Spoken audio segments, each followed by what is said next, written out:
mistake wasn't an outlier. It was the inevitable result of an industry flying blind. In the 1980s, $100 million represented about 10% of First Boston's total capital. One bad trade could sink a firm. The trade involved mortgage-backed securities, where Fink misjudged how rising rates would affect their value. At the time, Wall Street had no analytical tools to properly assess this risk.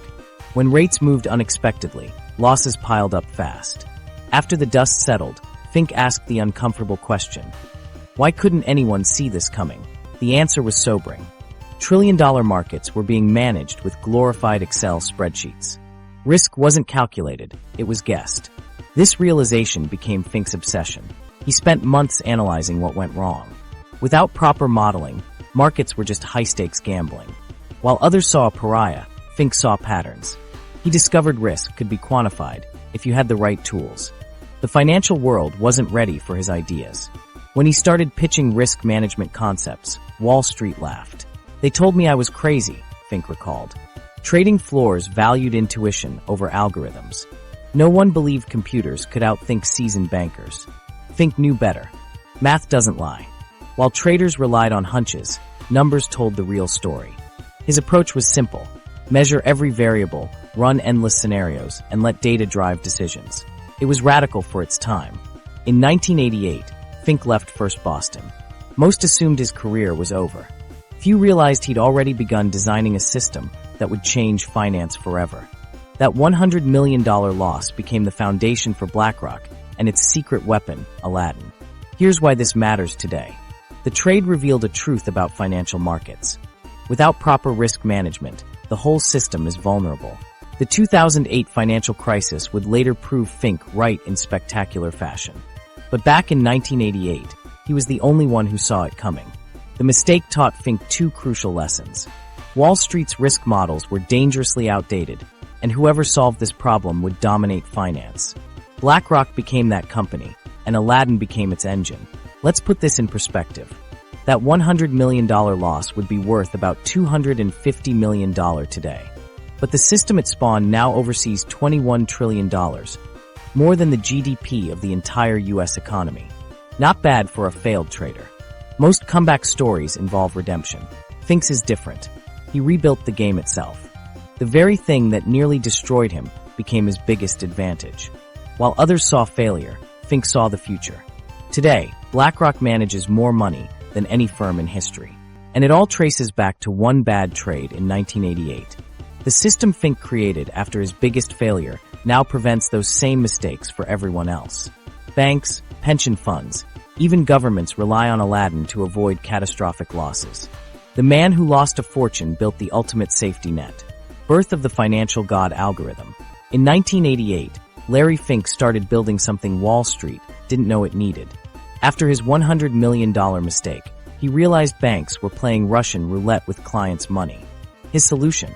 A system that would make blind luck obsolete in finance. That system became Aladdin. The first version ran on bulky desktop computers that look prehistoric today. But even in its infancy, Aladdin did something revolutionary. It turned risk into math. While human traders relied on experience and vague market feel, Aladdin analyzed hard data.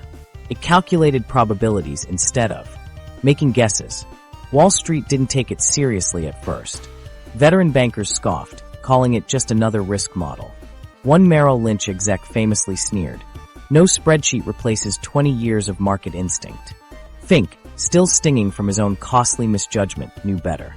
He'd seen how human intuition could fail catastrophically. Early Aladdin was like upgrading from Pong to a supercomputer. It tracked every position in a portfolio, simulating thousands of market scenarios in minutes. What if interest rates rose? If oil crashed? These calculations took analysts hours, but Aladdin delivered answers in real time. The system's name spelled out its mission: asset, liability, debt, and derivative investment network. Wall Street insiders gave it a better nickname: the financial god algorithm. By 1992, BlackRock had begun licensing Aladdin to other firms. One early client slashed risk exposure by 40% without sacrificing returns. The results shocked skeptics. Before Aladdin, risk analysis meant stale spreadsheets and guesswork. Now, portfolio managers had live projections at their fingertips. The hardware was monstrous for its time, server rooms packed with overheating machines. But the payoff justified the headaches. By 1995, Aladdin managed $30 billion, while BlackRock doubled assets every 2 years, leaving traditional firms in the dust. 3 innovations gave Aladdin its edge. First, it analyzed all assets equally: stocks, bonds, derivatives. Second, it ran endless what-if scenarios. Third, it automated tedious tasks that bogged down analysts. Pension funds and insurers flocked to it first, drawn by its ability to quantify risks they'd only sensed vaguely. Soon, even Wall Street titans were calling. Critically, Aladdin didn't predict the future. It prepared for every possible one. The system didn't say, "This will happen." It said, "If this happens, here's the impact." As the 90s tech boom accelerated, so did Aladdin's capabilities.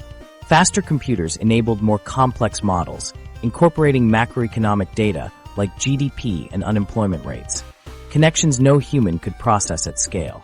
By 1998, Aladdin was crunching millions of data points daily, simulating thousands of scenarios before lunch. Portfolio managers treated its outputs like gospel. What set it apart was total integration. While other software handled single functions, Aladdin did everything. It became the one-stop shop for investment management. This success transformed BlackRock itself. Originally just another asset manager, it now sold tech to competitors, a strange dynamic where rivals paid to use its software. By 2000, Aladdin managed $300 billion, its original 1980s code evolving into something far more powerful. Financial historians note the irony. While dot-com mania fixated on flashy websites, BlackRock built industrial-strength infrastructure. The boring back-office system outlasted every internet stock. Each new client fed Aladdin more data, refining its models further, a virtuous cycle competitors couldn't match. The interfaces stayed notoriously complex, requiring weeks of training. But those who mastered it gained superpowers, spotting risks and opportunities invisible to others. By the 2008 crisis, Aladdin was the industry standard, managing trillions. Today's version barely resembles the original, but the DNA remains. Turn risk from art into science. What began on 1990s desktops now processes 20 million data points daily, executing orders in milliseconds. It oversees more money than any entity in history. All because Fink refused to let his $100 million mistake happen again. The God algorithm didn't just save his career, it reshaped finance forever.